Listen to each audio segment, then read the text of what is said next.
लोग इतिहास रटने में जीवन बिता देते हैं और कुछ लोग इतिहास रचने में जीवन बिता देते हैं। There are two kind of people in the world, some are busy cramming the history, some are busy creating the history. किस जगह पे हैं आप? आज का फॉर्मूला है इतिहास रटना नहीं है, केवल इतिहास रचना भी है। वो कौन लोग हैं जिन्होंने इतिहास रचा और वो कौन सा इंग्रेडिएंट, एक पावरफुल इंग्रेडिएंट जिसके कारण वो इतिहास रच पाते हैं। ध्यान दीजिएगा, मोनोमैनिकल मैडनेस, जिद्दी आदमी ही इतिहास रचता है। मेरा वीडियो आपने जरूर देखा होगा, केवल जिद्दी आदमी ही इतिहास रचता है। वो जो जिद होती है ना, उसको पालना और बड़ा करना बड़ा जरूरी है। तरीका क्या है? तरीका यह है, अपनी जिद को पालना चाहिए, अपनी जिद को बड़ा करना चाहिए। Converting anger into a resolution. जिन लोगों ने इतिहास रचा है ना कभी गुस्सा आया था उनको और वो गुस्से को संकल्प में परिवर्तित कर लेते हैं। बिल फोर्ड से रतन टाटा ने भी ऐसे ही बदला लिया था।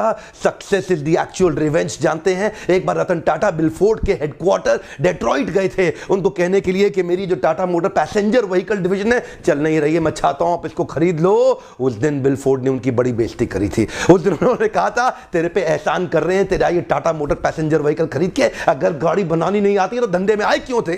जैसे ही बिल फोर्ड ने ये बात कही, रतन टाटा को बात चुप गई। उस दिन रात को सोचने लगे क्या करें क्या करें, ये तो गलत हो गया हमारे साथ। रातों रात पूरी टीम लेकर के डेट्रॉइट से वापस बॉम्बे आ गए और उसके बाद पैसेंजर व्हीकल पे एक्स्ट्रा टाइम स्पेंड किया। जिद्दी हो गए, टर्न अराउंड करूंगा इसको, turn around, converting anger into a resolution. कुछ ही दिन के बाद टाटा मोटर्स को रिवाइव कर रहा था और बहुत अच्छा ग्रो करने लगा। बिल फोर्ड की कंपनी लॉसेस में आ गई और टाटा ग्रुप ने उनको प्रपोजल भेजा, हम तुम्हें खरीद लेते हैं। ठीक उसी प्रकार जैसे पहले बॉम्बे से डेट्रॉइट गए थे, इस बार डेट्रॉइट से पूरी टीम मुंबई आई और आकर के मुंबई हेडक्वार्टर्स में रतन टाटा के सामने बिल फोर्ड बोले, हमारी जैगुआर लैंड रोवर आप खरीद के हम पे एहसान कर रहे हैं। सब कुछ सेम था, पिछली बार बोले थे हम तुम पे एहसान कर रहे हैं और इस बार खुद आके कह के गए। रतन टाटा तो बिल्कुल प्रेम से उनकी गाड़ी 9600 करोड़ में खरीद गए। क्या बोले कि तुमने हमसे ये गाड़ी खरीद के हम पे एहसान किया है। बिल फोर्ड बोल के गए, केवल जिद्दी आदमी ही इतिहास रचता है। मोनोमैनिकल मैडनेस इज नीडेड। मेरा आपसे ये प्रश्न, क्या जिद है आपकी? मेरा प्रश्न पूछिए अपने आप से, चुनौती दीजिए अपने आप को। और मैं क्या चुनौती दूंगा, आप अपने आप को खुद चुनौती दीजिए। आपकी वो कौन सी एक जिद है, मोनोमैनिकल मैडनेस, वो कौन सी है? अजय देवगन की ना पिक्चर देखी थी, आता माजी सटकली, वो पिक्चर मुझे समझ में आ गई। क्या कहते हैं, आता माजी सटकली, जब तक ये सटकली नहीं होगा ना बनेगी नहीं बात। सत्या नडेला पोस्ट ग्रेजुएशन कर रहे थे यूएस में। उनके प्रोफेसर ने एक दिन अचानक देखा स्लीपिंग बैग सुबह सुबह किसका पड़ा हुआ, तब उनको पता लगा सत्या नडेला स्पीड अप करने के लिए कई दिनों से सोए नहीं है। रात को थोड़ी देर के लिए स्लीपिंग बैग लेकर के यही लैब में लेट जाते थे और उसके बाद उठ के फिर काम करना चालू कर देते थे। वो आज स्लीपिंग बैग पड़ा रह गया गलती से। ये जो लोग होते हैं ना इतिहास रचते हैं, ध्यान दीजिएगा, अलग ही प्रकार के लोग हैं। ये परसेंटेज में नहीं है, ये नंबर्स में होते हैं, ये नंबर्स में होते हैं। बाकी लोग तो इतिहास रटने में लगे हैं, ये इतिहास रचने में लगे हैं। बिल गेट्स के बारे में लोग कहते हैं यार भाई ड्रॉप आउट था, पढ़ाई से ड्रॉप आउट था। आपको पता है ड्रॉप आउट था? बिल गेट्स 70 घंटे लगातार पढ़ता था। उसके साथ के स्टूडेंट बताते हैं आज भी कि बिल गेट्स के जितना पढ़ने वाला व्यक्ति कोई 500 पेज आज भी पढ़ रहे हैं बिल गेट्स।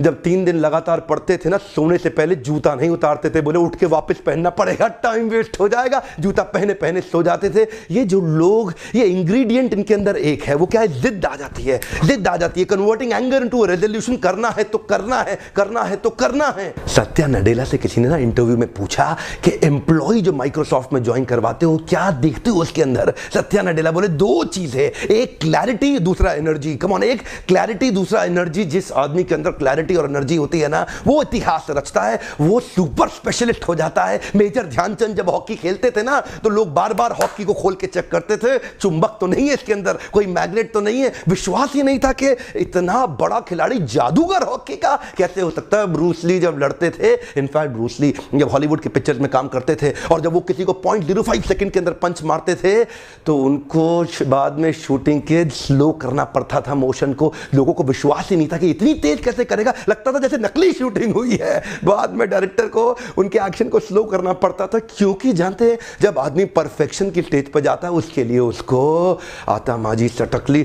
जानते आज का टॉपिक एक ही है, क्या करना चाहते हो, इतिहास रटना चाहते हो, इतिहास रचना चाहते हो। People like Picasso are only one in universe. ये वो लोग अपनी कॉन्सेंट्रेशन को टूटने नहीं देते हैं। समाधि में, एब्जॉर्प्शन में जब पेंटिंग में बैठते थे, कई बार 72 घंटे कुछ बोलते नहीं थे। उनके लोग उनसे बात करने की कोशिश करते थे, वो वो जवाब नहीं देते थे। He never wanted to break his concentration, so much of absorption. दो ही चीजें इंपॉर्टेंट है, पहली क्लैरिटी, दूसरा एनर्जी। कम ऑन, क्लैरिटी और एनर्जी, ये दो चीजें मैं चाहता हूं आपके जीवन में होनी चाहिए, और वो जिद्दी हो जाइए एनर्जी के अंदर उस क्लैरिटी को अचीव करने के लिए। सुंदर पिचाई जब पढ़ते थे ना, उनको पता नहीं होता था उनके दाएं कौन है बाएं कौन है। रिक्शा में जाते थे पढ़ते हुए जाते थे, सब्जी खरीदने जाते थे पढ़ते हुए जाते थे, स्कूल से आते थे पढ़ते हुए जाते थे, आते हुए जाते हुए क्लास के अंदर इतना फोकस उनको वो दिखता था जो किसी को नहीं दिखा। गूगल की टीम को उन्होंने बोल दिया था किसी भी दिन माइक्रोसॉफ्ट गूगल को हटा के अपनी डिफॉल्ट सेटिंग ला देगा। कोई नहीं माना उनकी बात, जानते हैं कोई नहीं माना। उनको इतनी क्लैरिटी थी,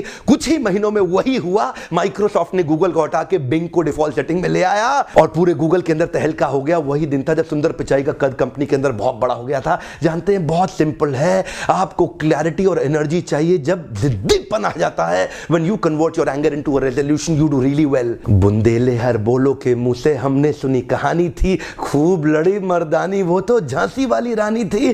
क्या वुमेन एम्पावरमेंट, क्या वुमेन 1850 के अंदर जब कोई वुमेन एम्पावरमेंट नहीं था ना, और साथ नहीं मिला ग्वालियर की रक्षा करने के लिए अंग्रेजों से, माधव राव छोटा सा बच्चा पीठ पे ठांग लिया और निकल पड़ी दोनों तलवार से युद्ध लड़ने के लिए। जानते हैं जब आदमी को एनर्जी और क्लैरिटी होती है ना, वो बहुत बड़ा जिद्दी हो जाता है, रिजल्ट तो आएगा ही आएगा। अब मैंने सारे वीडियोस हिंदी में